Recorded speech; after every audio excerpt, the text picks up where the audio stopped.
দেখো আজকে তোমাদের ডাব্লিউবিটি টেস্ট পেপারের পেজ নাম্বার 180 সেট এক একটা করাবো। হ্যাঁ, দেখো প্রথমে কোশ্চেনটা কি আছে, একটা থেকে এক। পি টাকার 8% হারে এন বছরের সরল সুদ ও চক্রবৃদ্ধি সুদ সমান হলে এন এর মান কত হবে? হ্যাঁ, সেটা দেওয়া আছে 2 1 3 4। দেখো আমি আগের দিনই অঙ্কটা যখন করেছিলাম তখন কি বলেছিলাম যে কোনো টাকা যদি সরল সুদ আর চক্রবৃদ্ধি সুদ কখন এক হবে, দুটো সুদ কখন এক হয়? প্রথম বছর। কেন এক হয়? কারণ প্রথম বছর ধরো 10% হারে যদি কোনো একটা জিনিসের সুদ হয় তাহলে 100 টাকায় কত হচ্ছে? 110 টাকা। 100 টাকার সরল সুদও প্রথম বছরে হবে 110 টাকা, সরল সুদও 110 টাকা দাঁড়াবে, সুদ প্লাস আসল মিলে। আর চক্রবৃদ্ধি সুদের তো 110 টাকা দাঁড়াবে। কিন্তু দ্বিতীয় বছর থেকে আমাদের কিন্তু চেঞ্জ হবে, দ্বিতীয় বছরে কিন্তু সরল সুদ দাঁড়াবে 120 টাকা, 10% হলে, কারণ এখানে 10 টাকা সুদ হচ্ছে তাহলে 10 টাকা সুদ অ্যাড হবে। কিন্তু চক্রবৃদ্ধি সুদের ক্ষেত্রে হয়ে যাবে কিন্তু এই 110 টাকা 10% মানে 11 টাকা যোগ হবে, তখন হয়ে যাবে কত? 121 টাকা। ক্লিয়ার হয়েছে? তাহলে প্রথম বছর সুদ, সরল সুদ আর চক্রবৃদ্ধি সুদ সমান হবে। এরপরে দেখো ডুয়েটটা, এ 500 টাকা 9 মাসের জন্য, বি 600 টাকা 5 মাসের জন্য একটি ব্যবসায় নিয়োজিত করবে। লাভ্যাংশে তাদের মধ্যে বণ্টিত হবে যে অনুপাতে তা নির্ণয় করতে বলেছে, তাই তো? তাহলে দেখো আমরা কি জানি যে মূলধনের যা অনুপাত হয় লাভ্যাংশের অনুপাত তাই হয়। তা এদের মূলধন দিয়ে দিচ্ছে 500 টাকা, এর কি বলেছে 500 টাকা, কমাস খাটছে প্রত্যেক মাসে, আমরা ধরে নিচ্ছি 500 টাকা করে পার্সেন্ট ভাবে খাটছে, তার কমাস খাটছে 9 মাস খাটছে, তার টোটাল কত টাকা খাটবে? 4500 টাকা। দ্বিতীয় টাকা,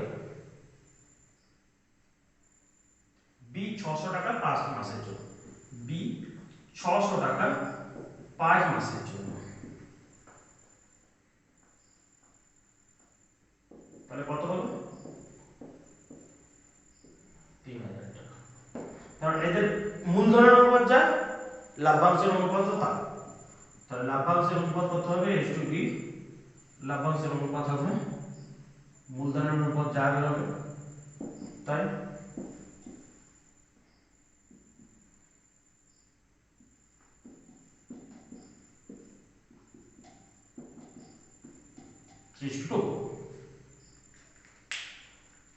টু মানে অ্যান্সার হয়ে গেল আমাদের এ।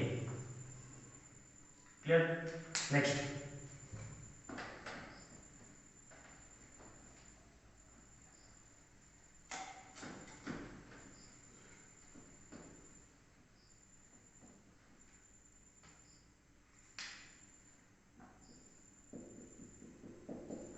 একটা থেকে তিন একটা কি বলছে, x versus y, y versus y by z হলে x ভেরিসিস z বা z versus 1 by x, x z equal to 1, x equal to z। ঠিক আছে, কি আছে data? x versus y and y versus 1 by z, right? এই দুটো data আছে আমাদের, তাহলে করে দিচ্ছি x ইকুয়াল টু k1y, যেখানে k1 ধ্রুবক, এর ধ্রুবক,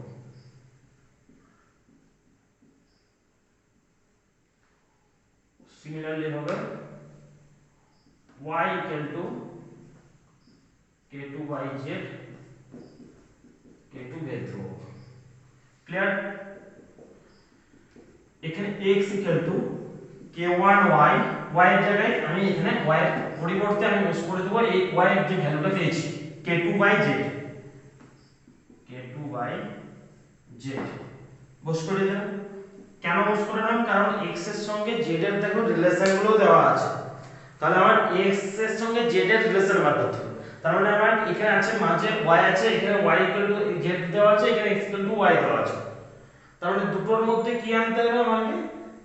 y টাকে মাঝ থেকে তুলে x আর z এর মধ্যে সম্পর্ক আনতে হবে। তাহলে আমি লিখতে পারি z equal to k1 k2 by x। আমরা লিখতে পারি z versus sorry 1 by x। Clear?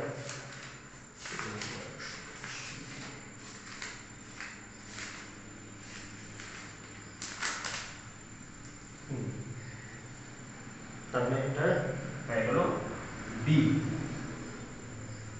দেখো বুঝতে পারছো?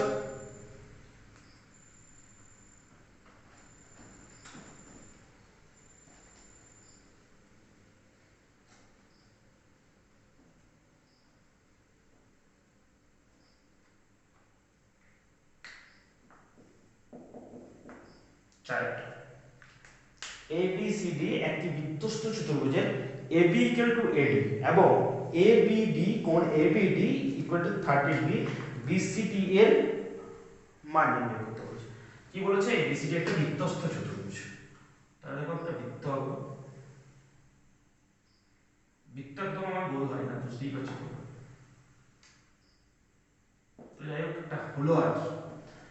হ্যাঁ, ABCD বৃত্তস্থ চতুর্ভুজ। এবার আমরা একটা চতুর্ভুজ নেব।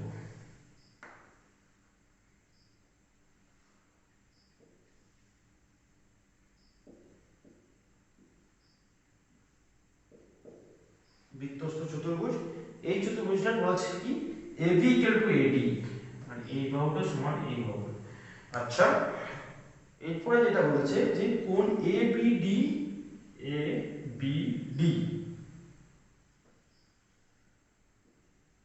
এই কোণটা হচ্ছে কত ডিগ্রি? এই কোণটা বলেছে দেখো ABD ইকুয়াল টু 30 ডিগ্রি। কত ডিগ্রি? 30 ডিগ্রি। আচ্ছা, BCD এর মান চেয়েছে। ABD ইকুয়াল টু 30, BCD কত? এটা চেয়েছে। দেখো মনে আমি সাপোজ ধরে নিচ্ছি, দেখো AB D একটা ত্রিভুজ, তো তাহলে এই ত্রিভুজটার কি AB ইকুয়াল টু AD দেওয়া আছে। তার মানে কি হবে? সমান সমান বাহুর তাদের বিপরীত কোণগুলো কি হয়? সমান হয়। তাহলে এটার বিপরীত বাহু কোনটা কোনটা? এই কোণটা, এই বাহুটার বিপরীত কোণ এই কোণটা। এই বাহুটার বিপরীত কোণ কোনটা? এই কোণটা। তাহলে এইটা ইকুয়াল টু এটা, এই কোণটা ইকুয়াল টু এই কোণটা। তাহলে কত হলো? এই কোণটা যদি 30 ডিগ্রি হয়, এই কোণটা কত হবে? 30 ডিগ্রি হবে। তার মানে angle ADB equal to 30 degree, right? ABD equal to ADB equal to 30 হলে এটা কত হবে? অ্যাঙ্গেল BAD কত হবে? Triangle properties 180 degree minus 30 degree minus 30 degree 120 degree. এই কোণটা বাদ দিতে না, এই কোণটা বাদ দিতে, তাহলে পেয়ে গেল কত? 120 ডিগ্রি। আমার কোণটা চেয়েছে BCD, মানে এই কোণটা। আবার দেখো আমরা কি জানি, বৃত্তস্থ চতুর্ভুজের বিপরীত কোণগুলো কি হয়? সম্পূরক হয়, মানে কত degree? 180 degree. Angle A plus angle C equal two 180 degree. Angle A plus angle C equal two 180 degree. Angle A এর ভ্যালুটা পেয়ে গেছি, তাহলে পুট করে দেব 120 plus angle C equal two 180। Angle C equal two 180 minus 120 equal to 60 degree. Clear? 60 degree মানে answer হয়ে যাবে আমাদের ডি।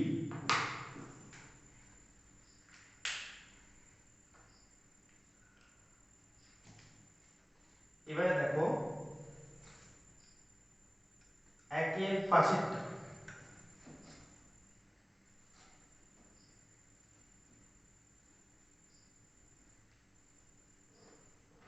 পাঁচেরটা একের পাঁচেরটা কি বলেছে? একটি বৃত্তের 18 সেন্টিমিটার দৈর্ঘ্যের একটি বৃত্তের কেন্দ্রে সমকোণ উৎপন্ন করে। বৃত্তটির কেন্দ্র থেকে ওই জায়গাটির দূরত্ব কত?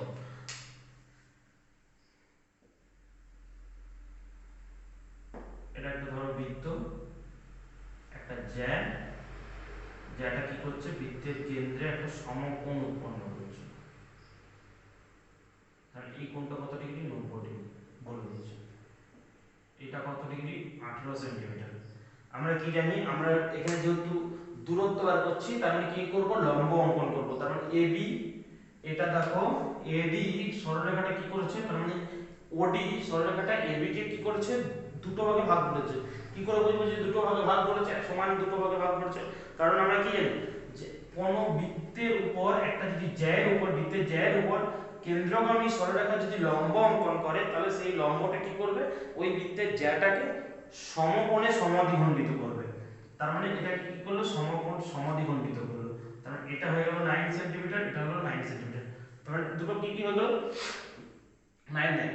এরপরে দেখো আমরা একটা ত্রিভুজের আবার প্রপার্টিসটা আমরা কি জানি, যে আমরা যেটা জানি যে একটা সমকোণী ত্রিভুজের ক্ষেত্রে, অতিভুজের উপর যেটা লম্ব হয় সেটা কি হয় না, সেটা আমাদের এই বাহুটা লম্ব স্কয়ার ইকুয়াল টু অতিভুজের যে দুটো পার্ট করছে সেই দুটো পার্টের গুণফল। তাহলে কি পাবো আমরা, ওডি স্কয়ার ইকুয়াল টু কি পাবো, এডি ইনটু ডিবি। বুঝতে পারছো? তাহলে OD square equal to AD into DB, মানে 9 ইনটু 9। আর OD equal to root over 9 into 9 মানে 9। তার মানে অ্যান্সার হয়ে গেল সি একটা।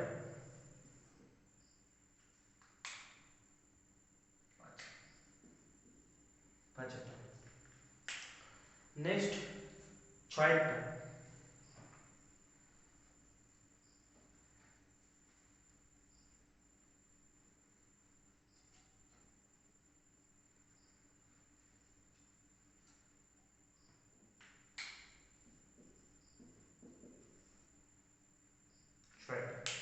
দুটি নিরেট গোলকের বক্রতলের ক্ষেত্রফলের অনুপাত 4:9, তাদের আয়তনের অনুপাত কত সেটা বার করতে বলেছে।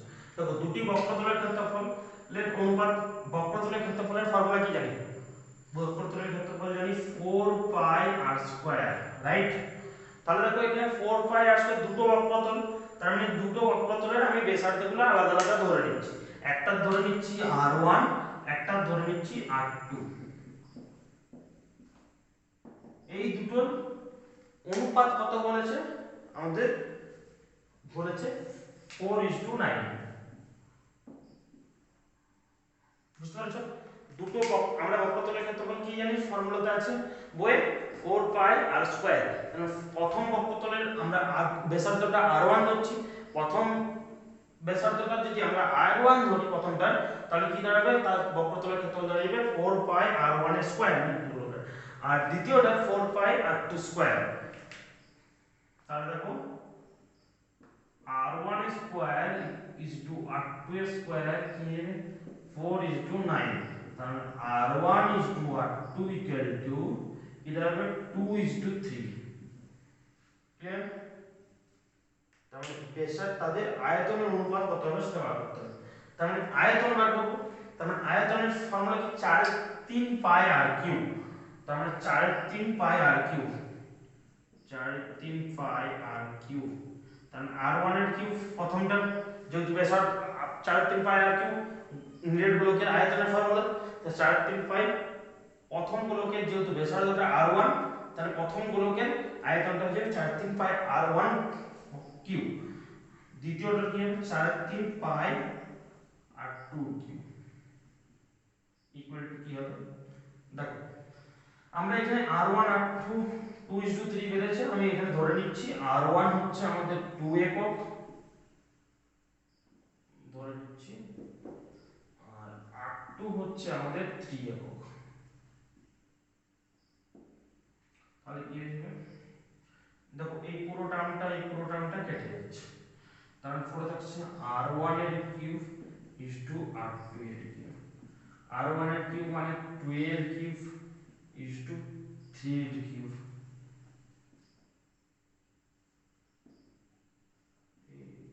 8:27, 8:27 এর आंसरটা।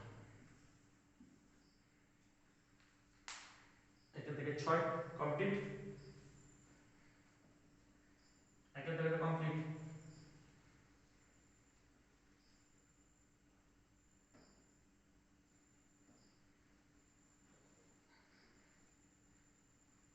দুয়ের দাগে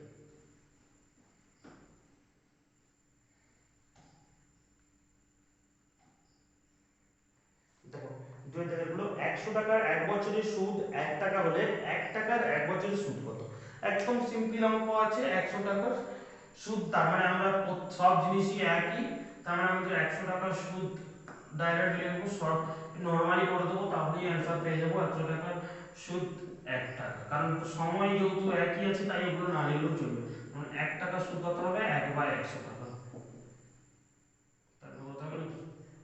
0.01 টাকা বা 1 পয়সা, যেটা খুশি বলতে পারো। ঠিক আছে, এরপর দেখো দুয়েরটা, px² + qx + r = 0। দুয়েরটা px² +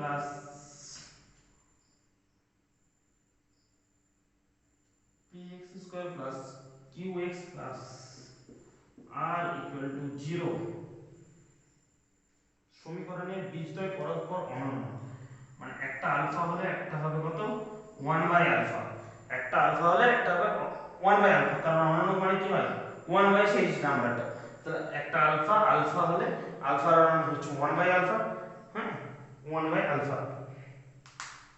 তো এখানে দেখো যেটা বলেছে বীজদ্বয় পরস্পর অনন্য হবে সমীকরণ।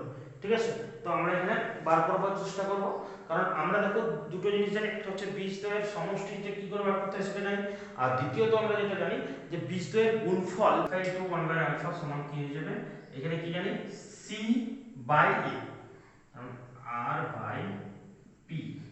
ঠিক আছে, r/p, তার মানে α/1/α মানে হচ্ছে 1 = r/p।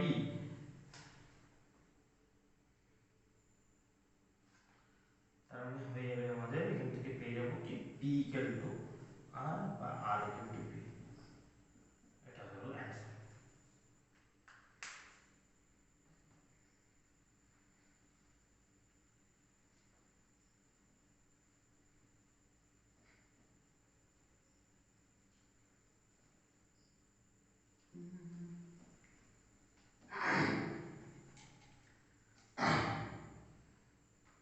দেখো দুয়ের থেকে তিনেরটা,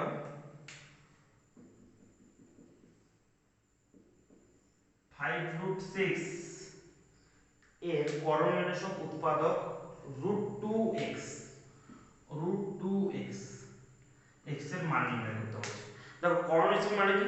করণীয়সক মানে হচ্ছে তোমার এই রুটের ভিতরে যে টার্মটা সেটা কিন্তু একই থাকে, অথচ কিন্তু তার যে সামনের টার্মটা সেটা কিন্তু চেঞ্জ হতে পারে।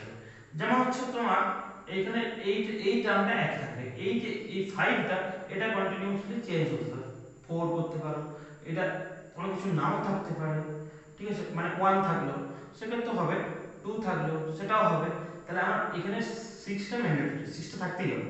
তাহলে এখানে 6 আমার আছে কি? নেই। তার মানে এটা কি করতে হবে?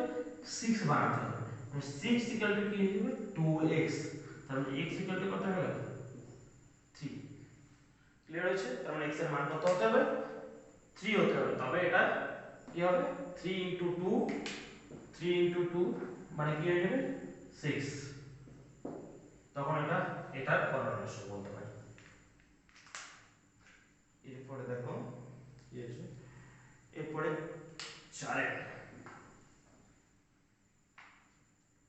ও কেন্দ্রীয় বৃত্তের AB হলো ব্যাস ভিন্ন একটি যে ক্ষুদ্রতর চাপের উপর P একটি এরূপ বিন্দু AOB 90 ডিগ্রি APB এর মান নির্ণয় করতে বলেছে। ঠিক আছে, একটা বৃত্ত একদম কি তোমার বিশেষ করে খাতায় যদি বা হয়, বোর্ডে বৃত্ত একদম হতে চায় না।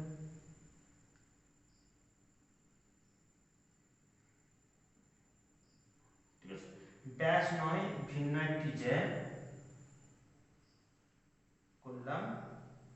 এরপর কি বলেছে আমাদের এবি, এটার নাম কি দিতে বলেছে,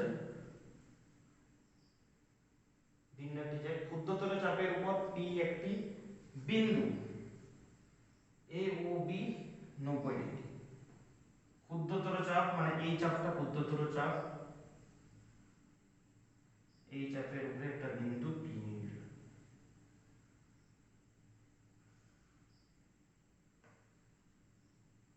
এ ও বিটা বলে দিয়েছে কত, এ ও বিটা বলে দিয়েছে 90 ডিগ্রি। তাহলে এই কোণটার মান চেয়েছে। দেখো আমি তার জন্য কি করব, এখানে উপরে যে কোনো একটা জায়গায় আমি একটা পয়েন্ট দিয়ে নেব। আমি ধরে নিলাম এই পয়েন্টের নাম দিয়ে দিলাম এন।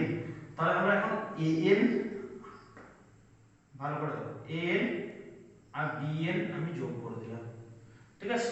তাহলে দেখো আমরা এ এন বি চাপের, এ এন বি চাপের A N B equal to half of A O B বলতে পারি।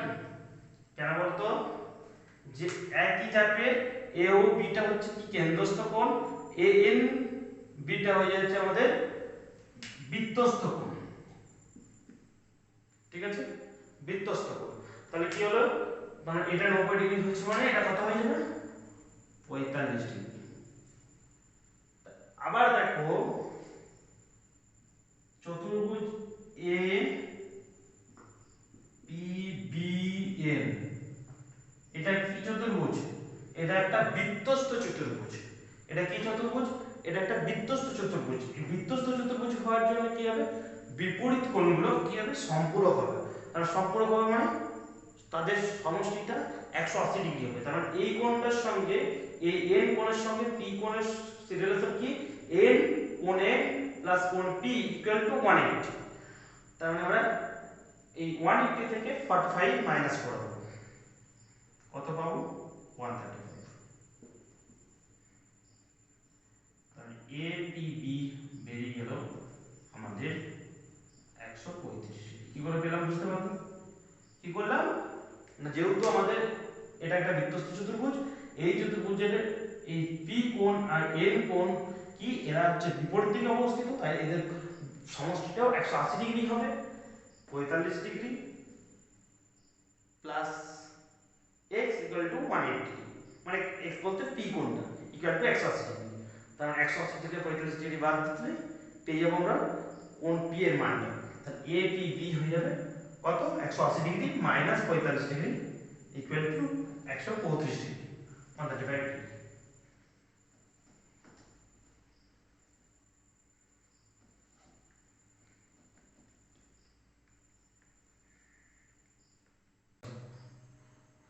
দুটো বৃত্ত তাদের সাধারণ পার্শ্ব কতগুলো হতে হবে, প্রথমত একটা এরকম ভাবে একটা হতে পারে, হ্যাঁ এই লাগিয়ে যাবে আর কি,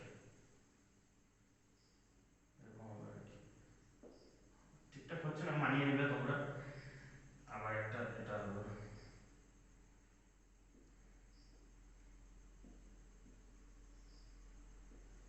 ঠিক আছে বুঝতে পারছো। এটা একটা হচ্ছে দুটো পেলাম, তিনটে পেলাম, চারটে পেলাম, কটা পেলাম চারটে। তার সাধারণ পার্শ্ব কটা হলো চারটে।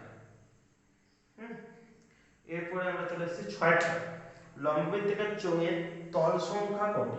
লম্ববৃত্তাকার চোঙ, লম্ববৃত্তাকার চোঙ দেখতে কেমন হয়, দেখো লম্ববৃত্তাকার চোঙ দেখতে হয় এরকম পাইপ টাইপের লম্ববৃত্তাকার চোঙ। তো এই লম্ববৃত্তাকার চোঙের তল সংখ্যা কটা পাচ্ছি, একটা পাবো এই গাটা পাইপের, ভাবো পাইপটা, পাইপটা পাইপের গাটা পাবো এই জায়গাগুলো,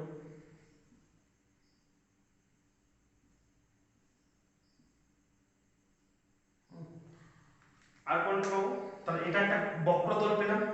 এরপরে পাবো পাইপের যে মুখটা এরকমটা, তার মুখটা, তার এটা একটা তল পাবো। তারপরে এই ধারে তলের দিকটা আবার একটা তল পাবো। সিমিলারলি দুটো সমতল একটা বক্রতল, যেমন এটা একটা তল পেলাম,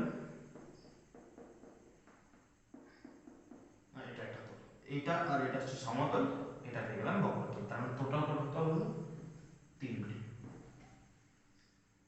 বুঝতে পারছো? গুড।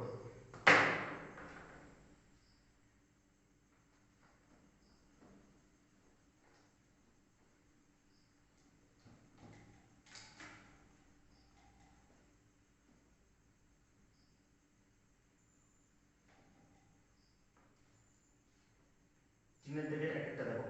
বার্ষিক 6.14% সরল সুদের হারে কোন মূলধন 3 গুণ হবে 16.23 বছরে। কোন মূলধন মানে পিটা এখানে তোমার দেওয়া নেই। কোন মূলধন 3 গুণ হবে 16.23 বছরে। এটা সত্য না মিথ্যা তোমাকে দেখাতে হবে। 1 নম্বরের কোশ্চেনে আছে, তার সঠিক করতে হবে। তার মানে আমরা কি জানি, I equal to PT সরল সুদ বলেছে, তার মানে আমাদের ফর্মুলা কি আছে, I equal to PTR by 100। তাহলে দেখো এখানে কি বলেছে, দ্বিগুণ হবে, মানে এখানে সরি 3 গুণ হবে। তার মানে মূলধন আমরা ধরে নিচ্ছি P, মূলধনে P থাকলো কত বছরে, T এর মানটা আমাদের দেওয়া আছে, সময় বলা দেওয়া আছে, সময় হচ্ছে 16.23 বছরে। আর দেওয়া আছে 6.14।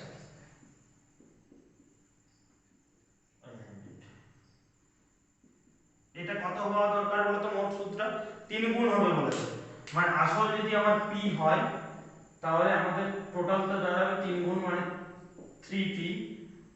তাহলে সুদ হবে 3p p 2p, সুদ হবে 2p, মানে i equal to 2p কিন্তু হতে হবে, মাথায় রাখবে, তবেই সত্য।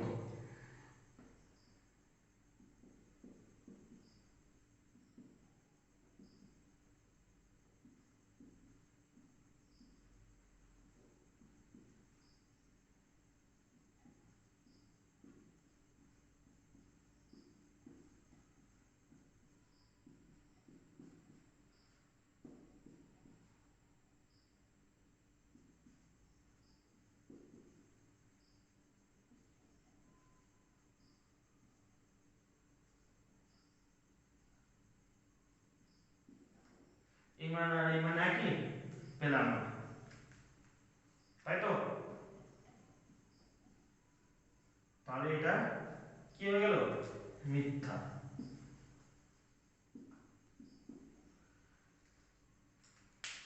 এরপরে আমরা করব ডুয়েট। ডুয়েটটা আছে, এ 1000 টাকা দিয়ে ব্যবসা শুরু করার 6 মাস পর বি 2000 টাকা দিয়ে ব্যবসা শুরু করলো। বছরের শেষে তাদের লাভ্যাংশ সমান হবে। তো আমাদের সেই একই জিনিস করব, যে কি লাভের পরিমাণ, লাভের অনুপাত যা হয় মূলধনের অনুপাত তাই হয়। তাহলে আমরা মূলধনের অনুপাতটা বার করে নেব। তাহলে প্রথমে কি বলেছে তোমার, এ 1000 টাকা, তাহলে এই যে 1000 টাকা দিচ্ছে, কমাস দিয়েছে 1 বছর। এই 1000 টাকাটা কমাস দিয়েছে 1 বছর, মানে 12 মাস ধরে এই টাকাটা খেটেছে।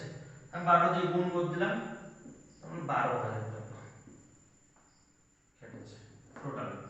বি এর কত টাকা খেটেছে, বি এর খেটেছে 2000 টাকা করে খেটেছে, 6 মাস খেটেছে, তাই বি এরও ঠিক 12,000 টাকা খেটেছে। তার মানে দেখতেই পাচ্ছি দুটো টাকা কি হয়ে গেল, ইকুয়াল হয়ে গেল।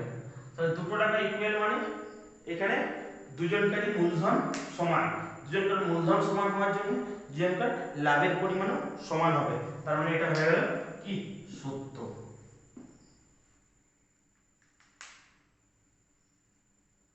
এরপরে দেখো তিনেরটা, 3টি ক্রমিক সমানুপাতির সংখ্যার গুণফল 27 হলে মধ্য সমানুপাতি 9 হবে। দেখো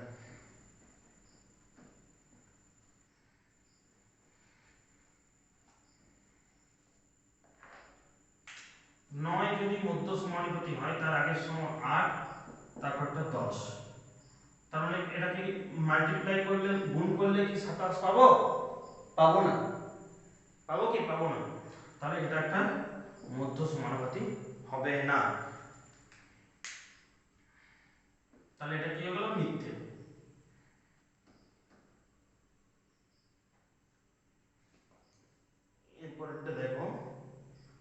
চারেরটা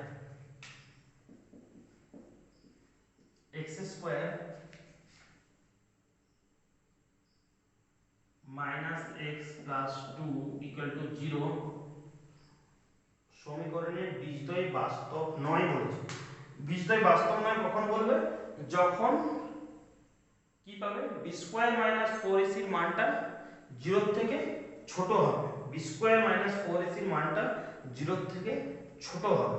তাহলে আমরা কি করব, four AC sorry B square minus four এসির মানটা 0 থেকে ছোট হবে। তাহলে এখানে কি আমরা জানি ax square plus bx plus c equal to 0।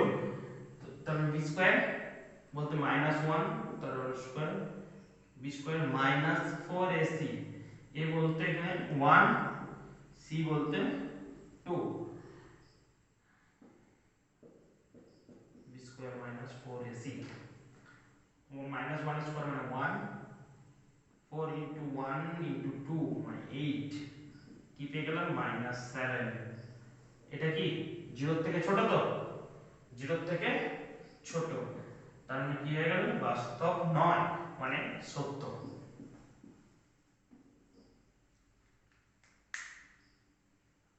ঠিক আছে, 75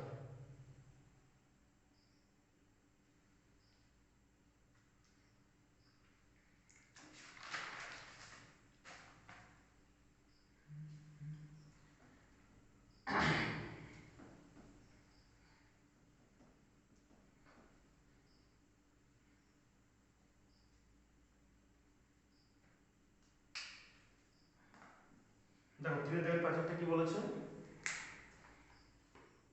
যে একটি অর্ধগোলকের ব্যাস এবং সমতলের পরিধির দৈর্ঘ্যের অনুপাত, একটি অর্ধগোলকের ব্যাস ও এবং সমতলের পরিধির অনুপাত 1:π+2। দেখো অর্ধগোলকের ব্যাস, সাপোজ ধরো আমরা ধরে নিচ্ছি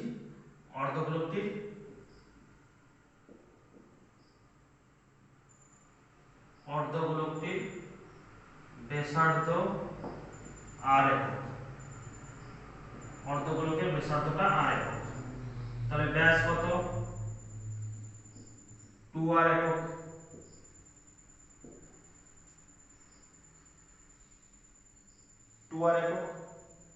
আবার দেখো এখানে কি বলেছে অর্ধগোলকের ব্যাস এবং সমতলের পরিধির দৈর্ঘ্য, সমতলের পরিধি